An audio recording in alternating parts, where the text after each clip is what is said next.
wife team, top 100 instructors. I'm not going to ask, like, is there competition between that, but that's just a whole other thing. There used to be when we first started teaching. Yeah. Yeah, when we were teaching for McLean, there was like a family competition. I was like, okay, let's see who could get the most hours at McLean school. Yeah. 1 and 2. Who's getting the most repeat customers? No, just total number of hours. Just total number of hours. That was it. Because we wanted to be A, high producing for McLean. Yeah. And 2, I'm pretty competitive, so I was like, let's go. So Debbie Donna Kerr. Yes. I'm so sensitive to pronouncing people's names right. Sure. I know. Because it's like people call in on a telemarketing. I speak to Dr. Brett Maccabee. I'm like, okay, hang up. And it's like, so I'm so sensitive. And Kevin Sprecher. Okay. Got it. Husband and wife team extraordinaire. Now, I want to talk to you two, not about swing mechanics or anything like that, but I want to talk to you guys about being a husband and wife team in the business. My wife's my business partner. You guys aren't in one business, but you are in the industry. Right. That's unique. Yeah, Thanks. It is actually. It's good. Yeah. Make you better? Absolutely. Totally challenge. I think we challenge each other every day. We bounce ideas off. If we're stuck with a student, we ask each other for advice. Take a look at this. What do you think? I think we both have different skill sets. I'm definitely more technical than Debbie is. Debbie studies the swing more than anybody I know, and she knows everything that's going on in the industry. So I just kind of rely on her for that. So I think it's it's always funny. You know what I always do? I always say, I'm like, hey Kevin, what's up? Where's Debbie? Oh, she's in the room. And I'm like, you're in the lobby, or you're in the bar networking, and he's going home. Yeah, totally. I'm probably the extrovert. A little bit, probably. You think? Yeah. And sometimes that doesn't go well, but it totally works. I wouldn't want to be with somebody who wasn't in the industry because I'm so tied into it. Yeah. And I think that we both want to be successful in our own rights, but then we're also raising a family, so we do need to be successful. It's getting very competitive. Yeah. And the landscape is changing. It's ever changing. So, the better we are at what we do, and we have a great clientele and great clubs where we work at. So I like that we can go home and talk about it. Yeah. Well, I also think because we know we're in the what's going on in the industry, when we get home, we get it. You talk to some of our colleagues whose spouses aren't in the business, and they get home and they're exhausted after teaching all day, and they don't want to talk, and they're like, all right, let's go. So you really went out and played 9 holes? Yeah. Versus that was 9 holes with a client, which I want to do. That's work. Right. Yeah. Oh yeah, it's always work. So but you do come home to a 15 and 12-year-old who don't care and just don't want play all golf. your time. No, they do. No, it's their second sport. It's their second sport. Okay. Right. Squash is primary? Primary. Yes. Yeah. Ooh, you just gave out personal information. But how cool is that, right? Yes, I mean that was. I don't like to talk about us personally too much, but no, I don't want you to do that. By design, because we're both golf pros, so we don't have weekends. Yeah. Right. So what the kids can be involved with, sports-wise, has to be specific because they can't play on a travel team. Yeah. We can't be there. We can't schlep them. Also, when I first started teaching in the Northeast, a lot of the kids who were playing squash and golf had incredible hand speed. So that was one thing. And then the other thing is my little sister did play squash in college. So it was not like squash didn't exist in my world.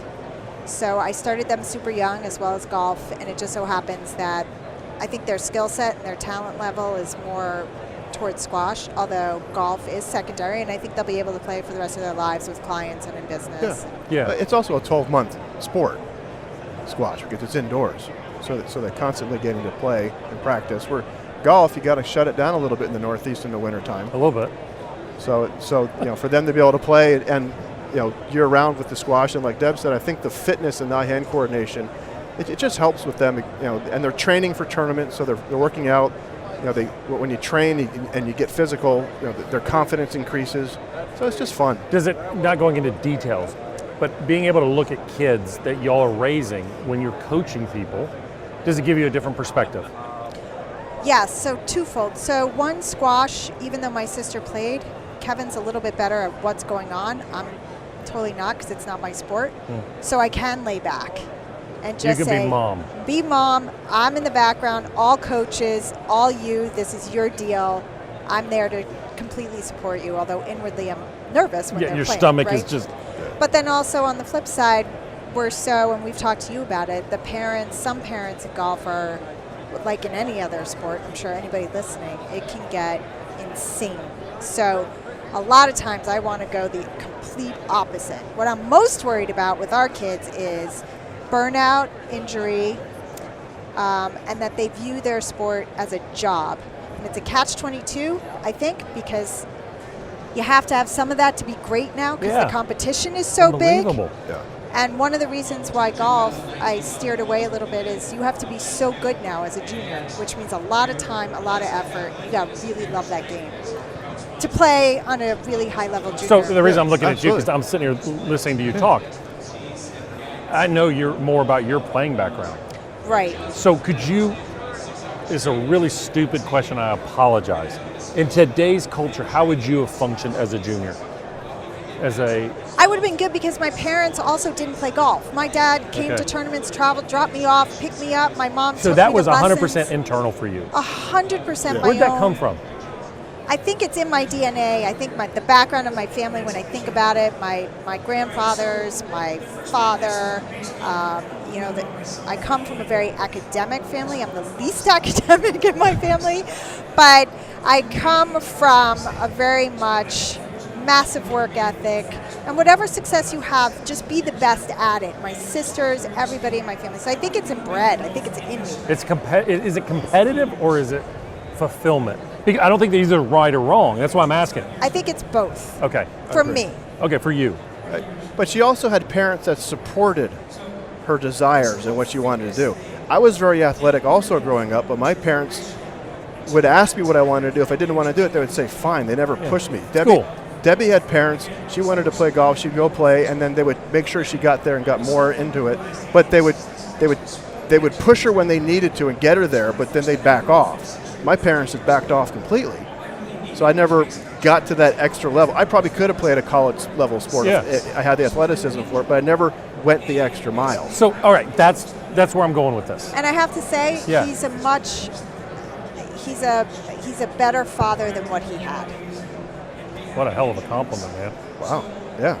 That's where he broke the cycle or the circle, and that's where you really... I might start crying. I know. No, but that's where... What a hell of a compliment. But it's good because that's where, hopefully, he doesn't harbor resentment because of... It made him better.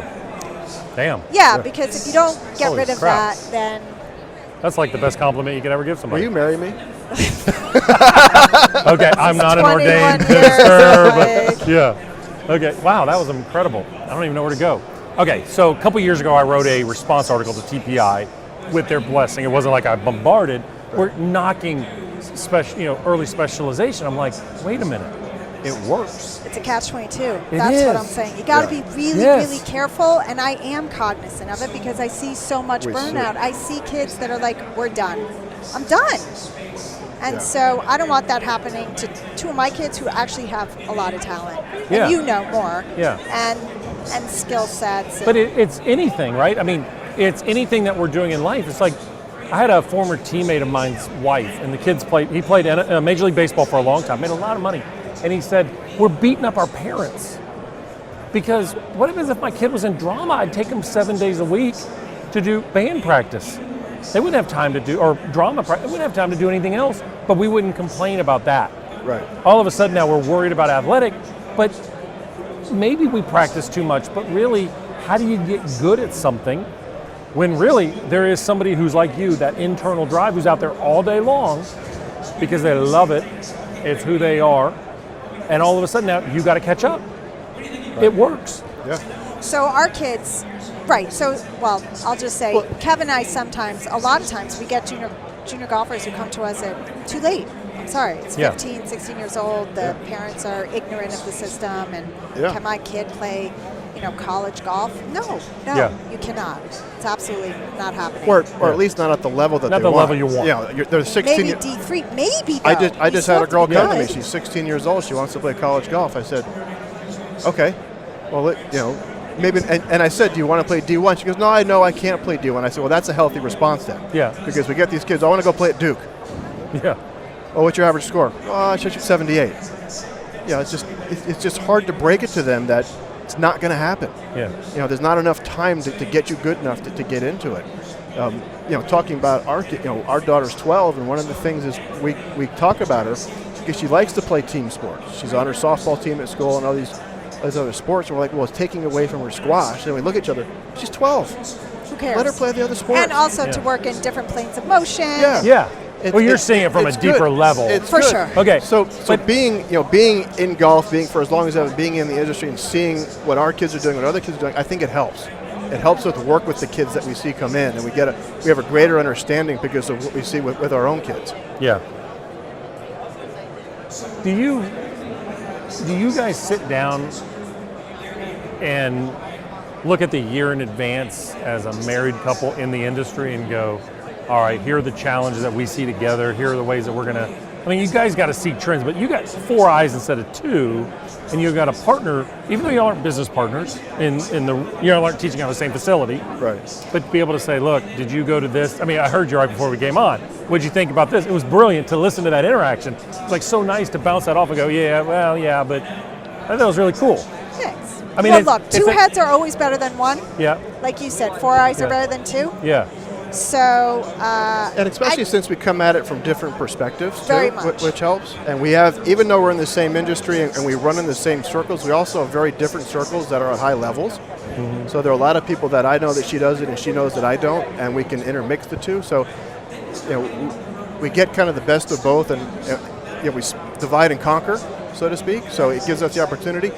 Going to your question, we don't really look at the year ahead, because golf changes so much that it's hard to plan for that. I think we look at what's going on and what we think is going to go on, and we talk to people in the industry so we have an idea of where things are changing. I think that we have to continue to just get better at what we do. For me, that's watching other top teachers teach. Like I just spent the day with Gary Gilchrist and Mike Bender. I didn't tell you. And this year, I'll probably go back out. I will go back out to watch Butch. Yeah. And I'm going to go spend time with Kevin Kirk in Houston. And maybe Bill Harmon out in the desert.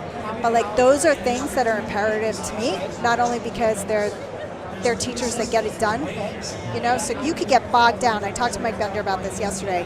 There's so much technology, and we're just at the beginnings of it. That yes, you want to be educated, and yes, you want to be disciplined and diligent and have wisdom and know what's happening. But sometimes it's so much that as a teacher, you can get confused. Your bucket is very full. Be really good at what you're good at. And I think going to see other teachers who are experts in their field is something that's necessary for me. And also, I love doing it. And like I said, these teachers are the best. You get energy off of that, don't you? I totally do. Being your personality, I love 100%. Because it's so cool. I mean, it's what I do for a living, right? I'm paying attention. But it is. It's different. It's your energy. I know. We're very different. Yes, and that's what I've had a lot of people tell us in our marriage. We're the ultimate yin and yang. Are y'all that? I mean, a lot. I mean, there's a lot of commonalities for us. Obviously. Yeah. Right, I think there's a lot of commonalities where they need to be, and there's a lot of differences where they need to be, which is healthy, I think. Y'all ever want to work in the same academy again? We do actually work well together. Some sure people would never know we were married. We were at Doral. People would have no idea we were married. I love that, by the way, zero. about y'all. No, I think I've heard that so many times. Thank you. I think that's cool. Is that trying to stay private for a reason, or it is it just who your personality is? No, I think that. I think it's a little bit of both. Yeah, I am who I am. Yeah. He knew who he was marrying. Poor guy. He doesn't seem too upset. No, but it's like 2 separate lives. We also come together. We are very private with our lives. You know a little bit more. But we don't work on trying to be separate, though. It's just how we are. Yeah, that's what I was asking. Yeah, there's autonomy there. It's definitely, Deb's like, I got to go do this. I'm like, fine, see ya. I get it. And I'm going to go do these things. We just make sure our schedules don't overlap, and it he's works really out. good. But at the end of the day, the most important thing, which you know, and which people probably don't know because they don't know much about us, is our family. Yeah, I do. Right? No doubt. So nobody knows that half the time at this show, I'm texting my parents. Are the kids where they're supposed to be? Yeah. My son, did you do your whatever? Yeah, I get it. Right? So nobody sees that. You've been doing that too? Actually, I do. Okay. She doesn't think I do, but I do. He doesn't do it as much as I do. But yeah, she's been doing the same thing all day. Yeah. but that's what people don't see. So the commonalities, you're like you really said, good at keeping it. You're really good at showing you got it together. Thank you. He would say you don't see that all the time. Just kidding. I get to see the backstage stuff, but like she does. getting ready for that speech I did for the PGA. I get it. Nobody. I was like a lunatic. Nobody works harder than Paris. Debbie at what she does. Debbie. One of the things I really love about Debbie is her desire to not only know about everything that's going on, but to present information correctly. She doesn't if she wants to talk about a player and what they're doing, she'll go to the coach and ask the coach directly, what is this? Or not making assumptions. Otherwise, she won't say anything about it. Yeah. There's no assumption. So the information that comes from her is truth, and it's got backing to it. I talked to Jamie Mulligan last night, and he keeps saying, if it's not 100% accurate, don't say it. It's true. Right. It is true. Right? Because it is. The other thing with the younger generation, and what I struggle with, is the social media in our world and how to navigate that space. But I think that people don't realize how networked we really are. So the three of us, we have followers. We don't even know who these followers are. So what comes out of my mouth might affect Kevin, which then might affect somebody else. We're all networked more than one could ever know. So there's a responsibility there, I feel, as an adult and as a person in this industry that's been in it my whole life. And I value the relationships and the people that have helped me get to where I am. So with that in mind too, I am very careful and try to be as thorough as possible, because those people mean a lot to me. Plus, we give credit to the people that we get the information from. Y'all are brilliant about giving credit. Yeah. It's a very important. Third slide you had? Yeah. I mean that's. But it's an industry where there's really very little new information. It's regurgitated through our own eyes, or how we see things. But like Mike Adams says, we stand on the shoulder of giants. We've been in the business for 25 years. Golf's been around for a long time, and there are people ahead of us, like Jim McClain. We've learned a lot from him. We're sharing their information. I don't want them to think this is my idea. This is Jim's idea through my eyes. And I want them to know that. I think that's important. Y'all are awesome. You're awesome. No, thank you. All right, so keep doing what y'all are doing, please. Thank you. I love it. Love everything about it. Appreciate it. Thank you. Thanks. Thank you. You're the best.